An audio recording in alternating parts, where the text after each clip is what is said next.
Hello, my name is Manuel and this is my YouTube channel. Right now I'm living on La Réunion and today we're going to speak about how much it costs to live on La Réunion. It's an island and therefore it is kind of expensive, so to say, but I had a look at all my expenses and we'll go through them all to give you a kind of introduction how much I spent here on the island. I saved a lot of money on the flight. That was pretty cheap during Corona times. I think the airlines wanted to fill up the airplanes at any cost. So I just paid, including the luggage, 440 euros for both ways. So that was pretty cheap. I think normally you would pay around like 700, 800 euro for the flight and return. So let's start with accommodation. It's one of the biggest blocks of costs here. I lived in 3 different places on the island. For the first place I made an extra video which I will link in the corner. I have detailed information about the prices in the description box down below, but here now I explain why I moved. As you can see in the background, my apartment changed. It's not the one that I presented you in the Quips video that I made a few weeks ago. That was for 2 reasons. The first one was the apartment was spacious, but also expensive for one person. It was definitely too big for me. And it cost around a little bit above 50 euro per day. Which is a really good price for what you get. But if you plan to travel for a really long period of time, I didn't want to spend that much money right from the beginning just to have a nice apartment at the beach. And I went to the French course and get more and more French skills. I decided it's time to take the next step. And for the search of a future apartment, I looked into rooms where you share your house with a family, because it's way cheaper than having an own apartment here on the island. And I thought it's nice to have the possibility to chat a little bit. So I moved to this lovely place, and this time I don't have a whole apartment, I just have a room with an ensuite bathroom. I share the kitchen and I have access to a nice pool.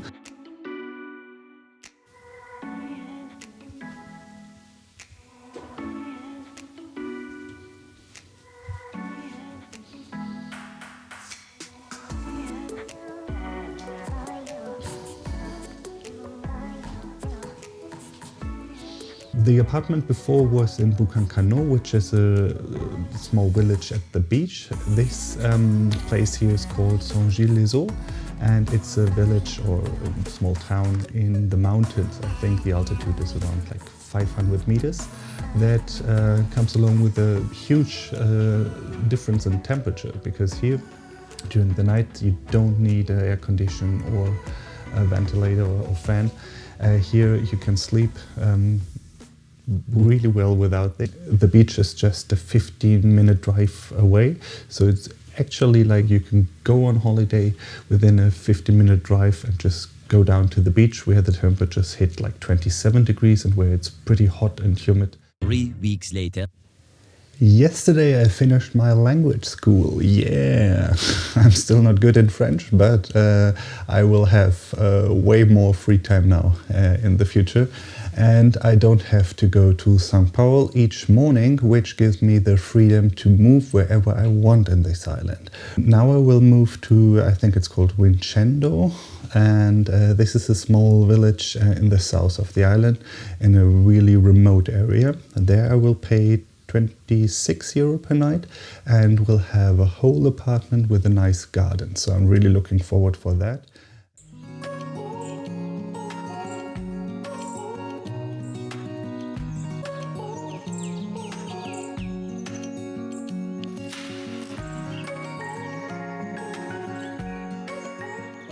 I arrived in my new apartment and I thought I'm gonna give you an apartment tour right away before I mess up everything.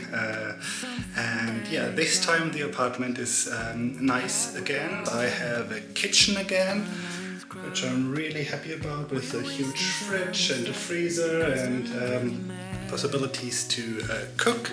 Then here we have like a living room. We even have a TV. This is the small sleeping room, but I mean, for one person it's quite enough. Here we have a small bathroom, which is also enough for one person. And I just paid 28 euro per night, so really good value for the price.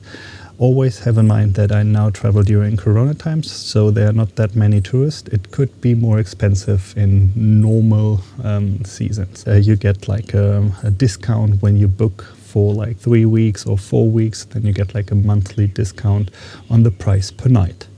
I'm in a Facebook group for like expats on the island. I saw a lot of postings for shared apartments where people search a room for 500 euros per month. So it should be possible to have lower costs here if you stay long term and if you speak French, because I think most of the landlords are French speaking, and therefore you can save a lot of money. The other big costs are the car, and it's really necessary to have a car here. The public transport is bad here. I mean, they have buses, but the buses are also stuck in the traffic as the normal cars are, and they should be not that reliable. I didn't try it, but what I heard from all the locals were the recommendation: have your own car.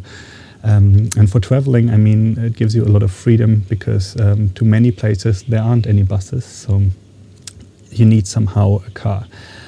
In total, I paid like 31 euro per day for renting the car. The costs of living here are kind of expensive, especially grocery shopping.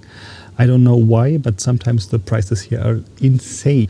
For example, I paid like 3 euro for one bell pepper, which is crazy, because you get like 3 for that price, or even for half of it in Germany. They have things like blueberries, where 100 gram costs like 8 euro. In Germany, no one would ever buy these blueberries. You can't just go to the supermarket and just grab everything that you want. You need to take a close look on the price tag. Even normal toast cost 4.50 euro. It's super expensive, and of course they have baguette here, which is cheaper, but I can't eat baguette every day, and baguette is a harder stone the next days. If you like rice, then I think it should be cheap to supply yourself here. I'm not the biggest fan of rice, so it was a little bit difficult for me to find recipes that I like and that are affordable at the same time. So yeah, in total I spent like 300 euro per month to supply myself with food. If you go to the restaurants, I have been to the restaurants several times. It's more expensive than in Germany, but still in a normal amount. I paid like 18 euro for main dish. Let me think, what else? The beer is expensive here as well. Like 6 bottles of this, it's just 330 milliliters, cost 6 euro. For German, it's like, whoa, this is super expensive for a supermarket price. The leisure time activities that I did here was mainly diving, and therefore I paid like 45 to 50 euros per dive, including all the equipment, because I didn't bring anything here. This is like a normal price. You pay the same amount in the Mediterranean Sea as well. The school costs between 360 to 400 euro, depending on how long you want to go to school. And of course you can book like extra private lessons to that as well. Have in mind that all these prices can change all the time. It is just the status quo in late 2020. For me, it's one of the things I'm really looking forward to when I'm going back, to go to the supermarket, buy whatever you want, and know that you pay at least 10 to 15% less than you would pay here. So I hope you now have a clearer picture of how much it costs to live on La Réunion. I thought it's surprisingly expensive here, and it's worth it, but you need to have a plan if you want to stay longer term than just a few weeks. So that was it for today. See you next time.